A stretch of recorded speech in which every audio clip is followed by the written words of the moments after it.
Senior living operators face a complex set of challenges. How do you stay ahead of the pack? Listen in to From Leads to Leases, a CCR growth podcast for expert solutions that transform problems into opportunities. And maybe someday soon you'll partner with us to generate $1.5 million and up in additional revenue per community in just 12 months. Welcome back to another episode of From Leads to Leases, the podcast where we dive deep into the senior living industry, offering insights, strategies, and stories from the experts at the forefront. I'm your host, Jerry Vinci, CEO of CCR Growth, here to guide you through the ever-evolving landscape of connecting communities with the families and residents they serve. So today we have a special guest, Steven VanderVelde, the Director of Senior Living Partnerships of Provinet Solutions. Steven brings a wealth of expertise in senior living technology, IT strategic planning, and EHR consulting. Provinet is known for its innovative approach to integrating technology within senior living communities, helping providers enhance their operations and resident experiences. Steven's background and commitment to the industry make him an invaluable resource for understanding how technology can transform senior living. So in this episode, we're going to explore the latest trends in senior living tech, discuss the importance of strategic IT planning, and delve into how emerging technologies like AI can hopefully improve staff retention and resident satisfaction. We'll also touch on some recent industry challenges, including the implications of the recent Microsoft Windows outage related to CrowdStrike software. So welcome, Steven, and thanks so much for joining us today. It's great to have you. Yeah, no, thanks for having me, Jerry. It's an honor to be on the podcast, and yeah, I'm looking forward to the dialogue. Yeah, me too. I'm a techie guy, so this is always an interesting conversation for me. And I think the senior living industry tends to be a little antiquated when it comes to tech. I think some of the communities could really use a boost when it comes to using technology and how to make it more advantageous for them to get involved in kind of the tech boom right now. So yeah. I definitely want to learn more about that. And I always like to start with the question, how did you get your start in the industry? Because everybody has such an interesting origin story when it comes to senior living. Yeah, no, it's kind of a funny story. I definitely grew up in senior living. So I actually started working for our parent company, which is a senior living provider here in Chicagoland. Okay. Back when I was 16. So I was in high school looking for my first job. One of my buddies got a friend got a job at one of our communities working in the kitchen there. So he ended up getting me a job there too, which worked great with my school schedule. And I did that all through high school and college. And then, my last semester of college, I left that position to take a job on the school newspaper. And then I graduated, and I'm like, well, what do I do now? And so I tried looking for different positions. I looked at some PR positions, writing opportunities. And at the end of the summer, I realized, well, I need a better way to make more reliable money, and figured I'd go back and at least get that kitchen job again. And I got really lucky because the receptionist who I was friends with, she kind of guided me, well, hey, this new position just opened. Be in the office, more full-time hours that would work more well with you being available for a 9-to-5 type job now. And I did that for a year. Then I worked for the home health division for a parent company for a year, and then eventually Provinet, which is basically the IT consulting side of the business. That's where we get to work with providers across the country. They must have saw something in the work I was doing with some of the systems and said, hey, if you're interested in coming to work for us, we'd be happy to have you. So I did that, made that move, over 10 years ago now. And that's where I kind of cut my teeth with a lot of the EHR consulting. Then I moved into more like IT strategic planning consulting. And then today, I'm the partnership role. And what does that entail? Director of Senior Living Partnerships. Yeah, so that means I get to work really closely with our vendor partners and managing our partner ecosystem. So, essentially we at Provinet, we do a lot of great things with IT for senior living providers, but, there's some things that we just don't do. So we like to have good answers for our customers when they're asking, who do you recommend for X?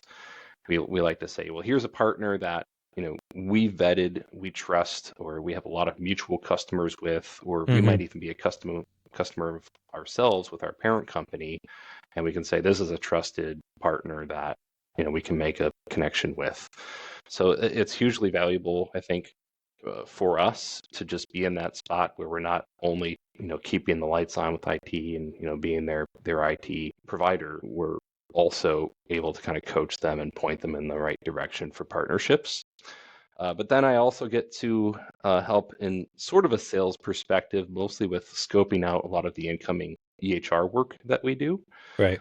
I get to do some thought leadership with certain conferences that we attend. So I get invited to speak at some of the usual senior living conferences, Leading Age, some of the Ziegler conferences, and I also get to help with IT strategic planning projects as kind of a project manager when we get one of those projects through the door. I think that's a great position to have, and it must be rewarding because this industry, it's more, and I think a lot of people from the outside, when they hear senior living, they're just assuming senior living communities and senior living Mm-hmm. providers, and they're not really thinking about this whole entire like ecosystem that revolves around senior living that helps support senior living. Oh And I yeah. think since our first discussion, I've really been thinking more about the industry specialists that also support senior living outside of just the IT space and how we all can benefit from working together and helping each other Mm-hmm. find new ways to present like innovative strategies to help communities provide better services to their residents. Yeah, absolutely. That's one of the biggest things I love about the industry is just the collaboration, and that's where Hmm. those affiliations with Leading Age and some of the other conferences out there, Argentum, are huge because you can hear it from a solution provider who's trying to sell you a solution of how great this is, but when you're talking to other providers who've already been there, done that, gone down the same road a little bit ahead of you, that's where the collaboration in the senior living industry is just great. And I mean, that's where it seems like people just, once you're in it, you never leave, as evidenced by, I think, both of our histories. Yeah, that's so true. I think that, yeah, I think that says a lot too. I think just people are so willing to help in this industry. I think there's a lot of gatekeeping that happens in other industries where people don't want to share knowledge or Yeah. technology or strategies. And in this one, it's like, nope, this is everything I know. Here you go. Like I'd be Hmm. happy to help. Just give me a call. And that's such a rewarding feeling, I think, to feel like you're not kind of on this journey by yourself. Yeah, Yeah. absolutely.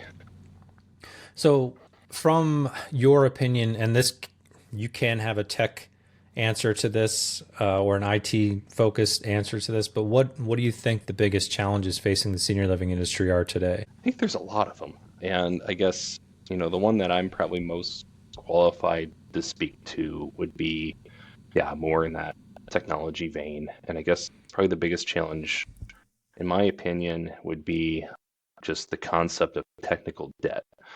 So, for example, Hmm, a like that lot of term. times, yeah, we might see communities where they just haven't kept up with technology. It just wasn't a priority. It was always on the back burner.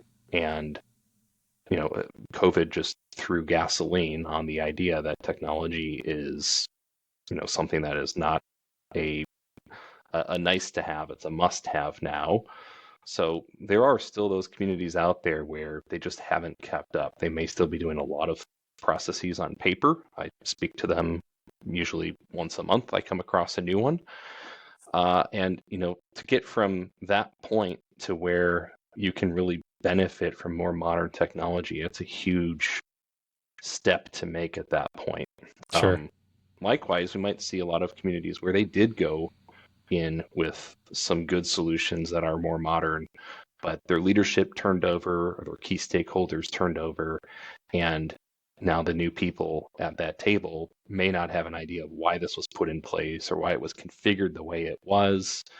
And so that too kind of adds to that concept of technical debt of like, okay, well, how do we get from where we are today to where we're in a best practice situation with technology tomorrow? Um, and then lastly, too, I think a lot of times we see a lot of communities where they allowed almost, disparate tech investment where each department head may have their own pet project, or their own idea of what technology they need for their department. And if they may just go Yeah. out and get it and make it happen, and it may not fit with the overall, Yeah. strategy or holistic viewpoint of the community, and it may not play nice with their other solutions that they have in place. There may not be any integration. So that's where, having a more holistic, strategic vision into where technology should be for each community, because it isn't kind of a one size fits all answer. There isn't one answer out there that's going to work for every single community. It's more of a, well, how do we best define what technology looks like at our community, and how do we actually get from our current state to our desired future state? Yeah, we even see that on our side with marketing, sales, and then like the business systems themselves. Mm-hmm. Within the organization, there's the left hand isn't talking to the right hand, and then they're not able to measure results because those two pieces aren't talking. And it's unbelievable to me that this day and age there aren't more systems that are cohesively created to help tell the story of, say, a lead's journey from the moment they hit the the community's website all the way till the time they move in, and then being able to measure what's that costing the community, right? So there's all these, they have a different piece for the CRM and a different piece for this and that, and then the salesperson's using something else, and it just becomes total chaos, like super fast. So I totally get what you're saying by that. And then have you seen, since kind of COVID has quote unquote gone away, maybe not gone away, but has become less in the forefront, have some of these companies or communities that were interested in tech, are they now kind of like taking a step back and saying, well, maybe we don't need it as much as we thought we did? Or is there still that push that, like you said, like they threw like gasoline on a fire? Yeah, no, that's a really good question. I think most of the communities, they are still going all in with the idea that, technology really can help us if we embrace it. But, like you said, with COVID, I think we saw a lot of technologies pop up as almost like a flash in a pan type thing, where it's like, hey, this is a solution to address this very specific need and this really interesting, unique point in human history. And I have seen some of those solutions kind of, show up at conferences. Some of our customers tried them, and then they just kind of fizzle out, and they're not being used as much today, or they may not even be around as much today. So it is kind of like an interesting look back to look at, well, what has actually stayed since COVID, or even in the last 10 years, what ideas and technology have kind of stood the test of time versus which ones just didn't really age well. Yeah. So given that, I mean, what do you see for the future kind of evolving over the next 5 to 10 years in terms of tech and IT? I guess, again, in my opinion, and just from the conversations that I get to have, I think we're going to be moving to a point where in the next 5 to 10 years, you're going to see a pretty distinct gap between providers who have kept up with technology and who have gone through the exercises to say what technology is going to look like at their community, versus those who haven't, or it's just an afterthought, or it's just, again, that disparate department-led buying and investment of technology instead of looking at a more holistic approach. I think that gap is just going to widen, and the people who really dialed in what technology can mean for their actual organization are going to be paving the way. They're going to be setting the pace, the tone for what senior living looks like. And those who haven't kept up are going to be playing catch up. They're going to be following that trend. And I mean, all evidence is pointing towards the new seniors who might be looking to move into our communities in the next 5 to 10 years.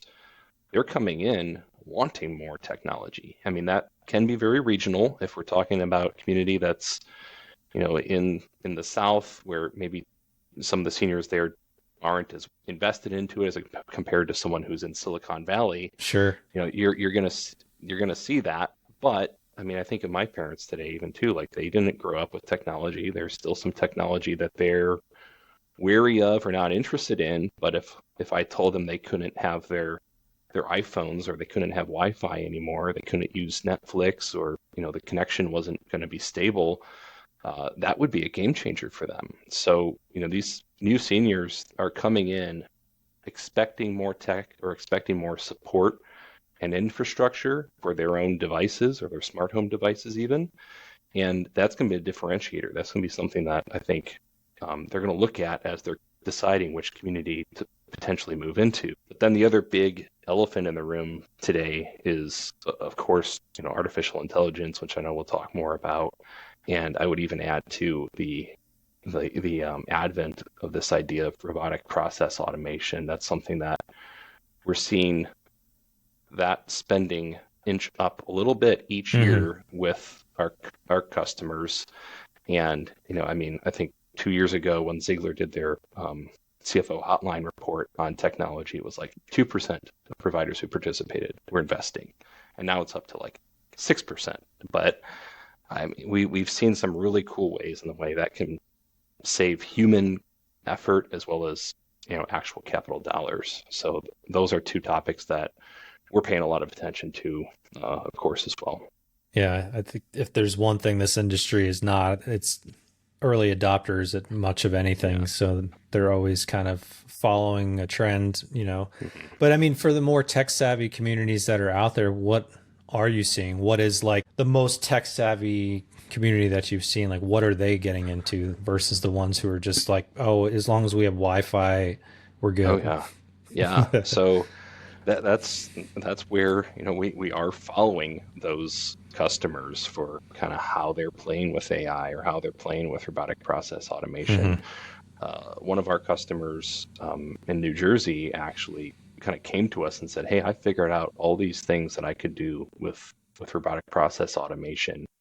I think you guys should be looking into this, and that, and kind of just coached us on that. And that's something that, we're starting to offer now ourselves today too. And we've had a few pilot projects that went extraordinarily well, just from, this customer nudging us in that direction, saying this is something you guys can help so much with if you just look at it from this perspective. So it's been great to kind of get that feedback.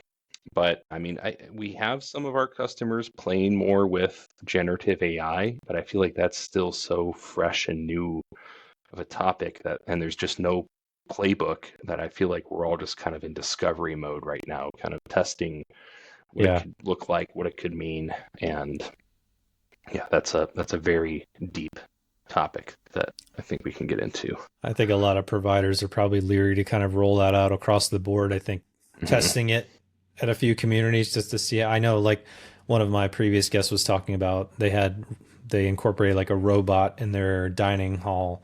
Yep. And that was like a huge piece of tech for them, and I guess they had saw it at one of the local airports and thought it was like the coolest thing ever. And it's been such a big hit for them, but like they have yet to kind of roll it out to some of the other communities. So yeah, that's interesting. Yeah, I was very skeptical of the robots at first. I thought they were kind of gimmicky. And I think for some providers, it just doesn't work, or their dining rooms are just not configured well for it.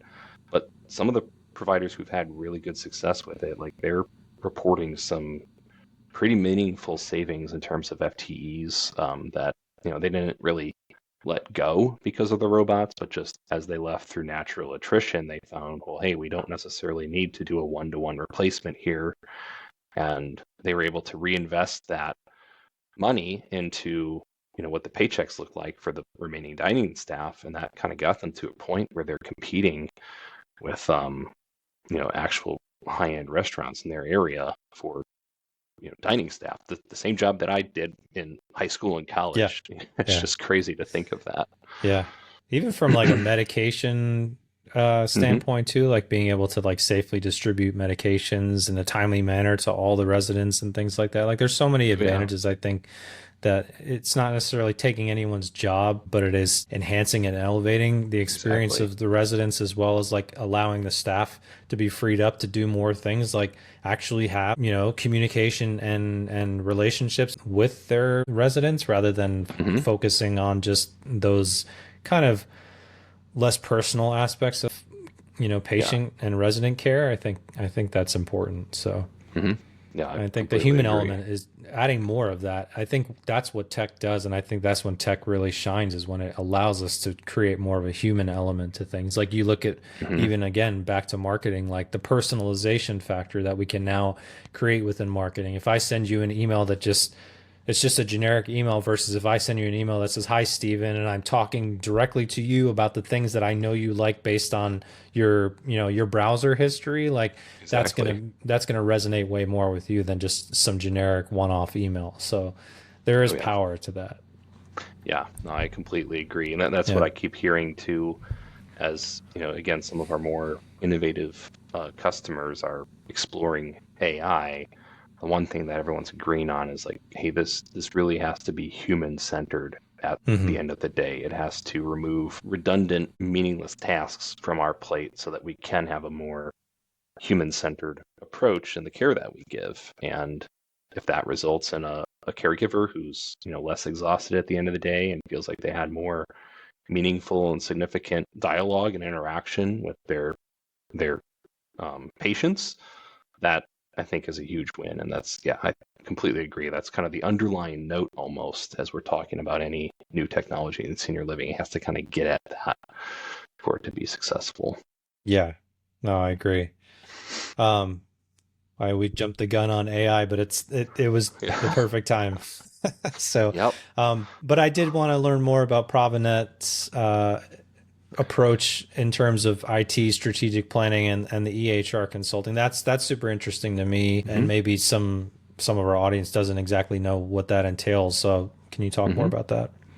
Yeah, absolutely. And so, yeah, I guess that's where I think we have a bit of a differentiator. I think there's some other great organizations out there who have a similar story to Hmm. Provinet, where they're kind of born in senior living as well, and said, "Hey, we can do outsourced IT for communities across the country," and that's what we can do. But the EHR consulting is unique. That is something where we actually have informatics nurses, financial consultants on staff, and they help with large scale EHR projects. So we've been really fortunate to have really strong partnerships with Point Click Care and Matrix Care, to the point where we're helping with new implementations, or we're helping optimize long-standing customers to get them to full ROI. And Is now, is uh, that like going from a full paper pen and paper situation to electronic health records, or is it some other aspect of EHR? can be both. So we're Both. seeing we still get a couple customers where they are on paper. They still have some solution that they're using for census and billing, but most of the customers today, they may be leaving an older EHR, or one that just hasn't kept up with their desires or their needs, and so they're moving to more of a best of breed solution, like what we see with Point Click Care, Matrix Care. So yeah, those services are really meant to say, hey, we're not going to replace the vendor in any way. Like, they're still going to be responsible for the project. They're still responsible for what that end product, the EHR, looks like. We're just saying that's a huge project for anyone to undertake. What can we do as Provinet to take burden off of the customer's plate? And that's where, yeah, sometimes that's data conversion. Other times, they're actually having our informatics nurses on site to do end user training or go live support. And then, yeah, that same team is kind of available ongoing for some of those customers if they want to keep our team available for support. We have a 24/7 support arm that does things all the way from account provisioning, password resets, to more of a, I can't pass meds. What's wrong with this account where I can't figure that out? That goes straight to one of our nurses, and they kind of help the end user get through that issue. So we've been really blessed and fortunate to have such a great reputation on the EHR implementation side. And then on the IT strategic planning that you asked about, so that, again, we've been really fortunate that Leading Age CAST, the Center of Aging Services Technology, they've been making the point that that's a very important topic for any community to undergo. They got some great tools on their website that are free for Leading Age members to download. I highly recommend anyone check that out. But I guess our approach is where we say we can actually help you go through that exercise. Mhm. If that's daunting, or if you want the perspective of what's worked well across the hundreds of communities that we support, we can bring that unique vantage point, but it's still a very personal, unique effort for each community that we work with. So it's I could spend like 20 minutes talking about how those projects unfold, but to keep it high level, we kind of attack it from several different angles. And it starts with this idea of, we have one resource come in who has senior living CIO experience, and they say, hey, I'm going to help you all with the governance, basically layer of what a strategic plan should look like. We have two other resources that come on site for the infrastructure, so looking at it from a network and a systems perspective. Okay. And then I get to come in from an enterprise applications perspective, looking at all the different solutions and technologies that the different departments are using. So that looks at EHR, but also CRM, point of sale, dining solutions, all of that. And then the idea is, okay, all of these things kind of feed into where all providers are trying to get to, is where we have data on top of this. And, what is the value of that data if we could tap into it from all of our disparate solutions and start making, data-driven decisions for the organization. So the idea is kind of, we have foundational layers that kind of build upon one another. We can't have good infrastructure if we don't have good governance. We can't have good enterprise applications if our infrastructure isn't healthy as well. So those are kind of the different resources that go into those projects. But then the on-site engagement is usually a several day visit where we're going through exercises to do, okay, what is the current state of your technology? Let's do a deep dive into what your governance looks like today, what enterprise applications you're using, what goals and challenges you have with them, but also your infrastructure. Where are there potential holes? Where are there potential issues that we can resolve? And, we kind of get a really good picture of the good, the bad, and the ugly of what IT looks like today. And then let's go through some exercises to figure out, as a team, what does the desired future state of technology look like? And that's going to be different for every community, of course, depending on appetite and their goals and challenges and their 5-year plan. And then basically our job, which is the IT strategic plan, is to say, well, here's the roadmap then to get from your current state to your desired future state. Here's all the projects we'd recommend and different vendors you could consider. But also here's, estimated budgets, timelines, codependencies, prerequisites, and kind of an order for all of those different layers: governance, infrastructure, enterprise applications, and then that data layer as well. So it's a pretty intense exercise, and it's a pretty long and detailed end result that comes out of that. But the idea is, okay, here, this is something you can take and run with, and we're never going to just disappear into the ether. We want to be a resource ongoing. If it means we can help with a project, great. Yeah. If it means that we help you revisit it every year and say, how far have you gotten? Okay, maybe. Or we had one of our customers go through this in February of 2020, and their on-site exercise revealed some way different things from what they were experiencing in March and April of 2020. So we had to pivot and say, okay, let's scrap these nice to have things. Let's focus on these things that affect you right now and today. So yeah, that's where, honestly, those projects are where we have the most fun, because we're coming in a lot of times and we're just helping providers get to a more modern viewpoint. And a lot of times too, it ends up being almost like a couples therapy, almost like we're helping IT and senior leadership kind of see eye to eye a little bit, and even that playing field a little. So that's a long explanation, but hopefully it kind of gives you some idea on where we focus in that. Yeah, no, it actually raises some other questions for me. I mean, this might be an abstract question, and it's not necessarily IT specific, but I mean, how do you get your customers to see the value in the data?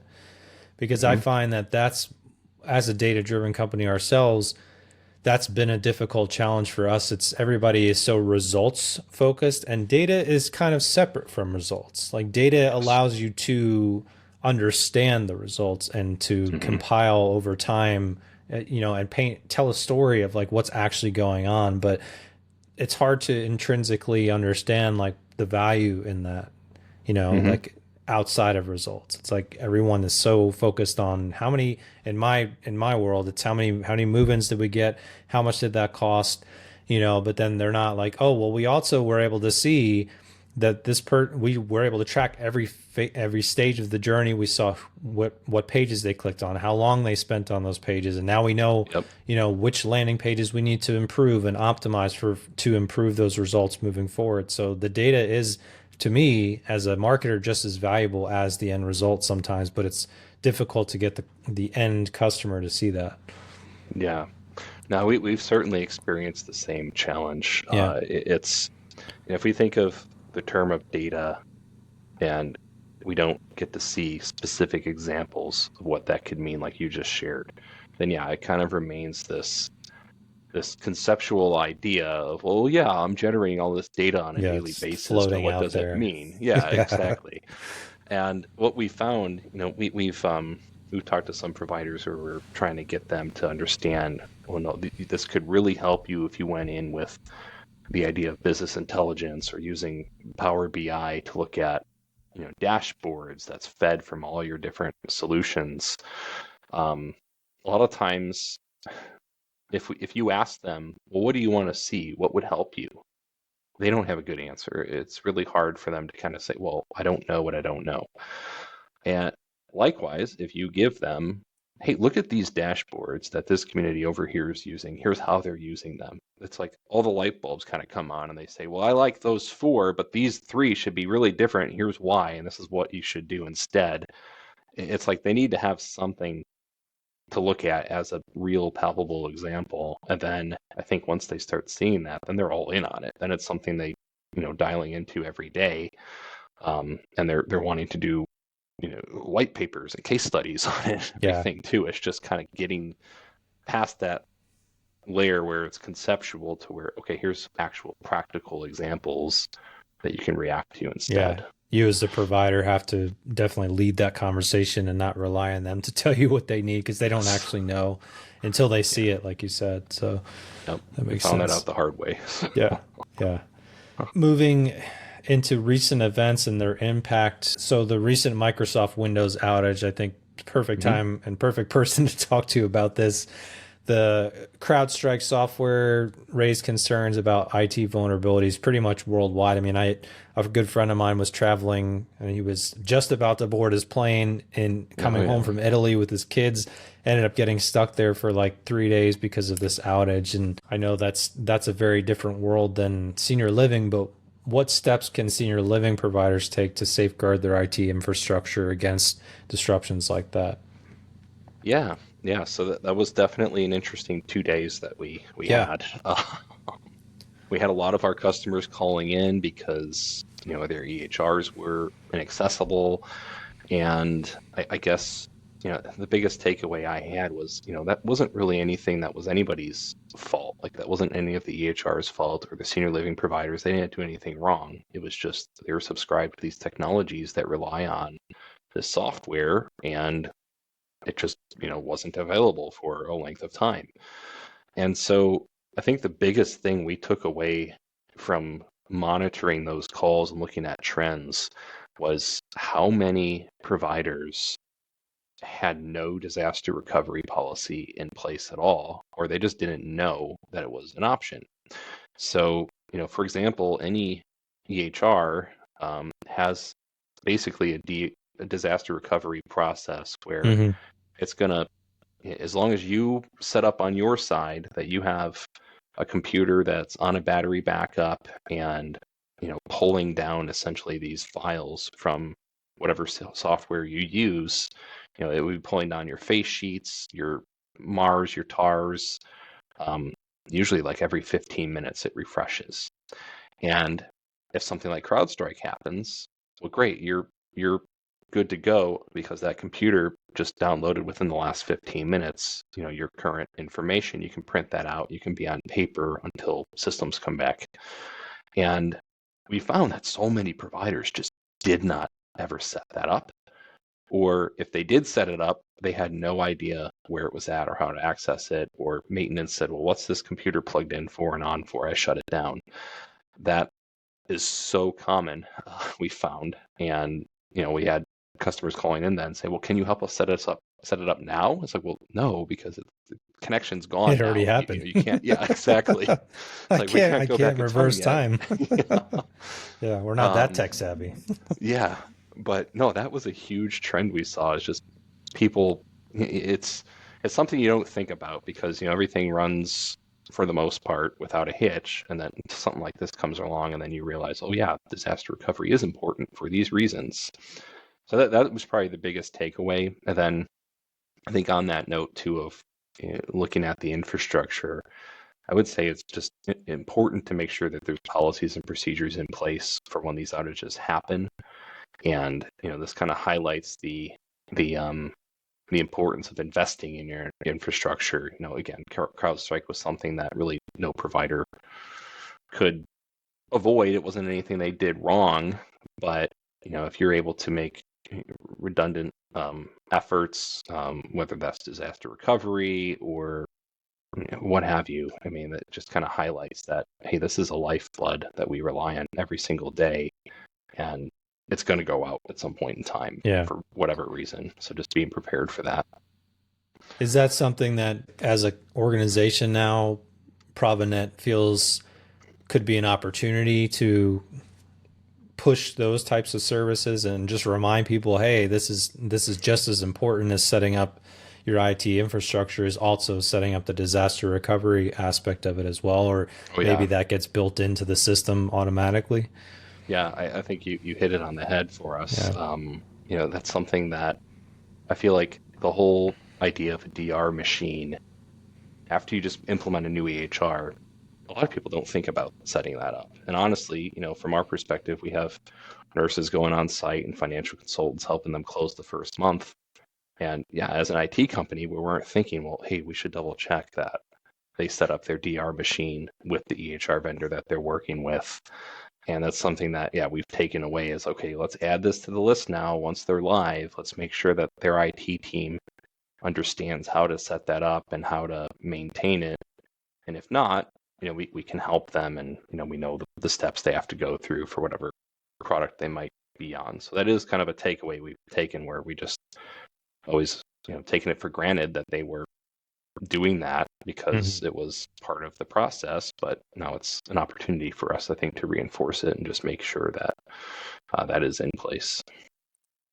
Now, with something like CrowdStrike, I mean, that seems like almost like a middle piece of software, like something that's between their baseline operating system and the actual systems that they use day to day. So how many people weren't even aware that this was part of their infrastructure? That's what I'm curious about. Yeah, I mean, I think it was pretty much everyone. Like, on our 24/7 service desk, none of our systems relied on it, so that we're all fine over here, but our customers were relying on systems that did. So we got killed with calls coming in, and I still am pretty convinced that a lot of our customers aren't really aware that this middle name CrowdStrike, you don't have a subscription to CrowdStrike directly, but you have a subscription to another vendor who might rely on it for whatever purpose. So I mean, it is absolutely something that kind of just drove home for us and our customers. Again, it's just something that they didn't do anything wrong. It's something that they probably never even heard of until that news broke, and it broke a lot of things. Like you said, with flights, some flights were affected. Others, I know Southwest had an interesting tweet that went out saying, hey, we're so on antiquated solutions that we weren't affected by it. And then I think they made a huge effort afterwards, like, oh, wow, that's really bad advertising for cyber criminals. I don't know if we want to tout that too loudly. That's funny. Yeah. It was interesting though. Like one airline said they lost over $500 million because of the outage, and CrowdStrike didn't seem to really do much in terms of making amends. It was like, we're sorry, our software caused this, but that was it. It was kind of like they just threw up their hands. So I thought Yeah. that was interesting too. So how important is it, given all of that, I mean, for senior living providers to stay updated with the latest technology? I mean, this was the latest technology apparently, but it still caused an outage like this. So what else can senior living providers do outside of like Mhm. having a disaster recovery plan? And then what role can Provinet play in that? Yeah. So, I think when it comes to DR plan, that is something that we do coach on and advise on. That's where, you know, smarter people than I would come on and talk about what are best practices from disaster recovery standpoint, and even beyond your EHR, what does it look like to have redundant systems and to make sure that your infrastructure is in a hardened state where you minimize your chances of something like this affecting the entire community the way that it Sure. did. But I guess in terms of importance, I mean, to just stay updated with trends, I think it's immensely important. And I guess I'll even point back to a point we made earlier with a lot of the technology that kind of came from COVID. Like there, again, was so many flash in the pan vendors with solutions that were geared to really specific purposes that everybody was clamoring to look at. And now they're just not there anymore. They're just not needed anymore. And, knock on wood, that's great news that we're not in that same state. But I think we're still seeing that. I mean, even the topic of AI, I don't know how many emails I get per week where someone's trying to sell AI for my organization, and we can bring AI to, Provinet Solutions. And I get wary anytime I hear that because I'm like, well, what does that mean? How? What's that actually going to look like? Do you understand my business in order to say that you can successfully bring AI to To my an IT organization? company. Yeah. Yeah, and I mean, I think when I'm looking at senior living providers specifically, I don't want to say, hey, you just have to have AI. Here's how you get it, or run all of your questions and strategies through a generative large language model like ChatGPT or something like that. I think we're in such a discovery mode right now that I more so like to see vendors coming to providers saying, I have this best of breed solution. It's made to prevent falls, for example, and we use AI in this way to achieve that end. I think that's where we're at today in terms of staying with technology trends, especially as they relate to AI. Is just making sure that it's leveraging that technology to achieve an end. I get wary anytime it's just kind of using that buzzword as a hey, look at me type moment. I've been to a few sessions too at some of these conferences where AI is front and center on the session description, and they'll throw up a few slides to kind of define AI and how it's programmed, and then it's a hard left into kind of selling their product almost. So I guess I kind of went down a little bit of a rabbit hole there, but I guess that's probably the one thing I would say is just it's still such a new concept, but it's so buzzwordy that we just really kind of need to collaborate with other providers who are playing with it. And I guess that's kind of getting to that topic again of just making sure that we're collaborating and integrating with more innovative providers and taking their lessons learned before we try to do it ourselves, through our own efforts. Yeah. Yeah, I mean, I think a big thing with AI too, and just with tech in general, is just paying attention to what other people are doing in with it, right? So Mm-hmm. in our field within marketing, for example, everybody was searching through Google. Google's got 92% market share in terms of search, but there's a growing and a quickly growing percentage that are now searching only on ChatGPT for answers, and it's not always accurate or true. I mean, there's a lot of times Mm-hmm. where AI is just presenting what it thinks you want to hear as the best answer based on previous queries you've had on their platform. So we're Mm-hmm. actually working with some of our providers to help optimize the results that are coming from ChatGPT. So if somebody goes in there and asks, about senior living in a specific area, that this particular provider's information might be the first one to show up as a Yep. suggestion from ChatGPT. So like Yep. it's becoming a very highly used I don't even want to say search engine because it's an answer engine. It's not a search engine. And I think that's Exactly. one of the advantages. I'm asking it a question and I'm immediately getting an answer back. I don't have to sift through 10, 20, 30 different search results to try to find the answer that I Hmm. actually want. It's like, here is the answer to the direct question that you asked. Yeah. So it can be extremely time saving and in certain cases super helpful, but you also have to be Hmm. careful with that type of technology.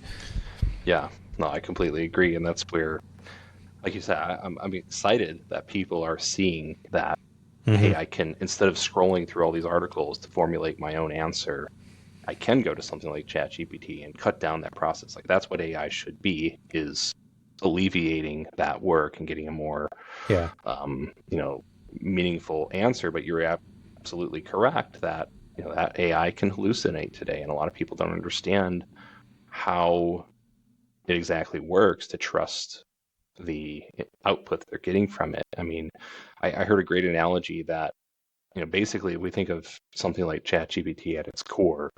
It's pretty much like the predictive text that you might get when you're sending a text message on your phone. You know, it's going to, based on what you're writing, it's going to give you the most likely next word for that sequence.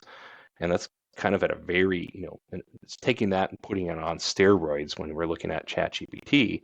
And you can test that by going into it and typing in something that, you know, you'll see repeated on the internet over and over and over again. So if we say, hey, complete this sentence, I think, therefore, it's always going to say, I am. I am. And if we go in and say something completely random, that's where you can kind of throw off that predictive analytics and you'll get a different answer every time. If we say complete the sentence, the, you know, purple giraffe did a backflip on a skateboard and then pulled off this, you know, complete the sentence, you're going to get a different answer every time you put that prompt in. So a lot of people, yeah, they just don't understand kind of how that works to formulate a response. And then, yeah, you're not kind of taking one of the core tenets that we talk about with AI is trust but verify, and just making sure that, you know, you're playing with it, you're Yeah.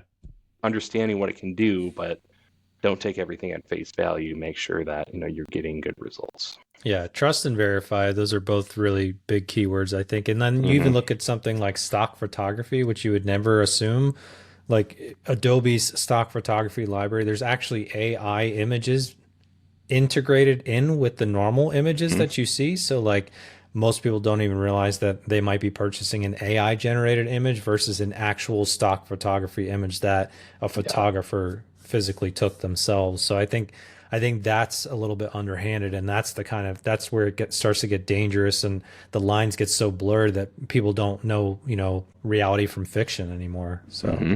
Hmm. yeah. So moving into advice for the senior living industry and for senior living providers, what advice would you give to providers who are looking to enhance their technology infrastructure?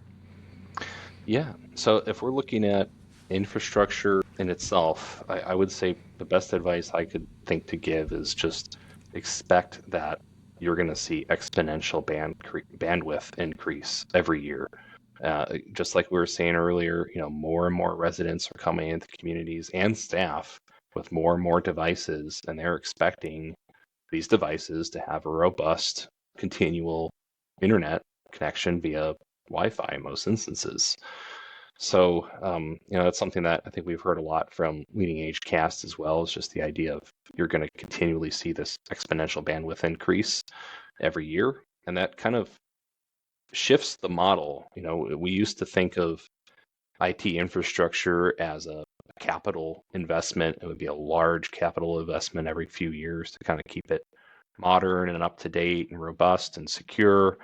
And I think we're moving to a model where it's more operational spending in this regard. You know, instead of saying, hey, Wi-Fi is limited to common room areas, I think staff and residents are expecting it to be campus wide. They're expecting wherever they go, whatever devices they have, they're continually having a good, robust connection to the internet. Hmm. And so I guess it's just kind of that paradigm shift in terms of what the bandwidth and the infrastructure to support that bandwidth will look like.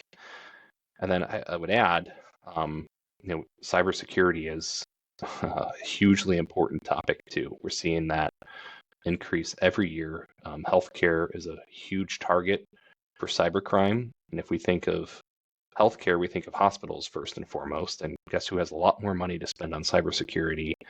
And guess who doesn't? Senior living. That makes senior living a prime target. We've seen it with many providers across the country. And that's where I highly recommend. We have a great partner actually called Blue Orange, where they will look at the holes that you don't know in your cybersecurity. They basically act as the bad guys and find out all the ways that they can penetrate your network, and then they give you this report on here's all your holes, and then you can go and patch them. And then we're more on the execution front of that. If you need help hardening your environment, and we've gone through an exercise like that, we've identified all of the holes, then we can come in and help make sure it's a more secure environment. What do they call it? Like red testing? What's that called? They have a specific it's called name. Pen testing. Pen testing, testing, short for penetration. Trying to basically penetrate your network, and they'll use social engineering even to try to get in. They'll send phishing emails. They will do whatever they have to get in your environment. And I think I was talking to them recently, and I forget the statistic, but it was like within a day in most cases they were able to get admin controls. It's just crazy to see that. That's insane. And then you layer on top of the fact that the senior living industry doesn't have the same budget that the healthcare industry has, but then you also have older adults who are the most susceptible group to cybercrime out of all. So then that adds another layer of complexity to it that you have to be super careful about. Yeah. And this is where the topic of AI can turn nefarious as well. As just like we have access to this generative AI now, we're starting to play with it and see what it means. So do the cyber criminals, and they're able to make much more convincing social engineering chatbots that have better English than the hackers usually do. And it's a lot trickier to kind of navigate. And we're starting to see AI powered attacks that are targeting seniors and their family and friends, because there's a lot of value in that type of data. Two final questions for you. First, they're unrelated, but how can senior living providers ensure they're making the right investments in technology to meet their residents' needs? And the second one I want to ask you about is your attendance at the conventions and networking events and things of that nature that are industry specific. I'm curious. So we'll go into that second, but okay. But yeah, so how can senior living providers make the right investments in technology to meet residents' needs? Yeah, so I think probably the biggest first answer I come up with is the importance of that IT strategic plan. Again, not purchasing and implementing technology just for technology's sake, making sure that we're picking meaningful technology that actually matches our overall strategic plan for the business.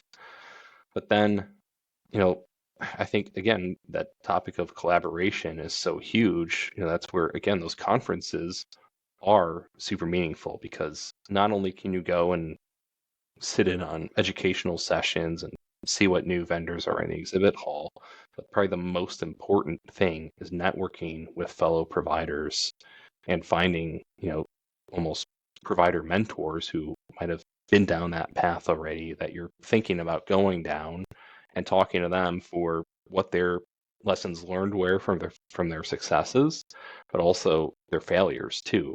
That's where, again, there's providers that are naturally a lot more innovative. They're a lot more comfortable being on the bleeding edge of technology, and they're kind of defining for providers who might be a little bit more cautious, or saying, hey, I'll be on the cutting edge, but not the bleeding edge, or I might even just be more of a laggard. I'll follow, once it's proven and successful. Yeah. And give it 6 months to a year, and then I'll. Exactly. Yeah. And just having the ability to talk to providers like that and just share those anecdotes and those successes and failures is huge. So I think my last question is just, as an industry specialist, you've talked a lot about the advantages and benefits of going to these different conferences. Now, would you recommend going as a fellow vendor and setting up a booth and networking that way, or just attending in general and just learning in that aspect, or both? Yeah, so I know I get to go to these conferences as a vendor where, yeah, we do have a booth or we're speaking at it, or we've been invited for whatever reason. But I am thinking of this recommendation from I put my provider hat on at that point from working with our parent company. And I would say, yeah, for senior living providers, to go as a fellow provider and attendee, that's huge. Even if you don't go in the exhibit hall, you don't talk to people like me, or if you only go to a few sessions, the networking is where it's at, just meeting fellow providers. Because guess what? The providers who are doing really cool, innovative things like to brag about it, and they're going to be at these conferences talking about what they've done. They might even be leading some of the sessions that are at these conferences, and that's a great opportunity to meet them and ask for their mentorship in various capacities. Every time I find one of those more laggard type providers where they're still on paper, if I say something like, well, have you been at leading age? Like, well, what's that? So it's more so, surrounding yourself around providers who you want to be like, and you're more likely to be at these conferences because they see that value too in networking with, like-minded individuals. Yeah. Okay. That's great advice. So, Steven, as we wrap up, how can our audience stay connected with you and Provinet to keep this important conversation going? And are there any upcoming initiatives or events that you'd like to share? Yeah. I guess, anytime we can act as a sounding board or have conversations like this, or just share what we've seen across, hundreds of providers that we've worked with and what's worked well, what hasn't worked well. That's a conversation we're always happy to have. And that's not anything we're ever going to charge for. That's just being, a good provider in this space and helping fellow providers out.